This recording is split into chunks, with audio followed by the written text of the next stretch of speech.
Okay, so for Morrow Chapter 3, I chose to answer question number 1, which involves connecting theory to teaching diverse learners literacy skills. And so I think Vygotsky's theory of sociocultural development and focusing on the zone of proximal development and using more knowledgeable others to teach skills and scaffolding is a really effective method for teaching diverse learners, because then you're meeting students where they're at and helping them build on their skills that they already have, and like integrating their learning based on what they know and getting them to where they need to be. And so I think this is really effective with diverse learners, because for ELLs, you're meeting them where they already are, which they might be proficient in their native language and they might be comprehending English but not being able to perform in English. And so by using scaffolding, you can kind of use their native language to help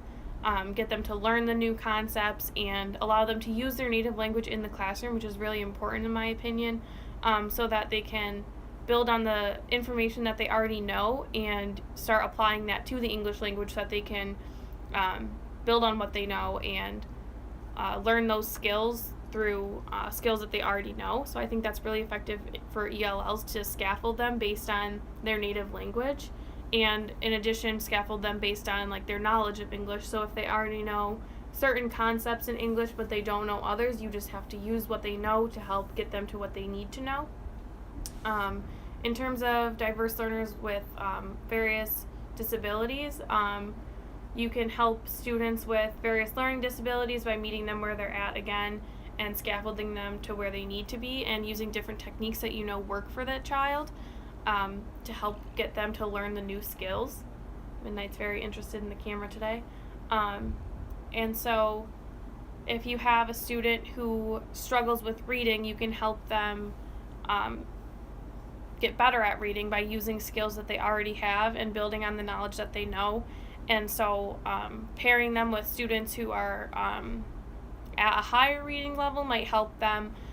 to start to grasp different concepts, because sometimes having a peer teach them can be more effective than having the teacher help them, because the student might be able to explain it in a different way than the way that the teacher has been explaining it. And so using the resources that you have right in your classroom and having students help each other and work together can be really effective. And I just think using scaffolding and the zone of proximal development and seeing what children know, what they can do with assistance, and then what's beyond their reach, and just keeping them moving through that cycle, so that what they can do individually keeps growing and what they can do with help grows, and then eventually what they can't do and is out of their reach is going to get smaller and smaller until eventually they have all the skills that they need to be successful in the American school system. And so I think using Vygotsky's theory in this practice is really important, and just really focusing on scaffolding and really focusing on what children are able to do, instead of just thinking, well, oh, they're an ELL, or they have a learning disability or a delay, a speech delay, and just kind of feeling like lost of hope. It's really important to acknowledge that like they still have certain skills that you can build on, and they might not be at the level that they should be at according to the standards and guidelines, but they still have skills, and we need to acknowledge that they are able to do things. And a lot of times with ELLs especially, they can comprehend and they just can't express what they want to say. And so it's really important that we just acknowledge that and know that they do understand a lot of times what we're talking about, and just trying to find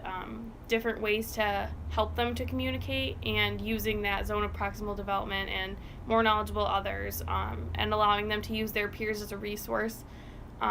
to help them learn those new concepts and ultimately become more successful in the classroom.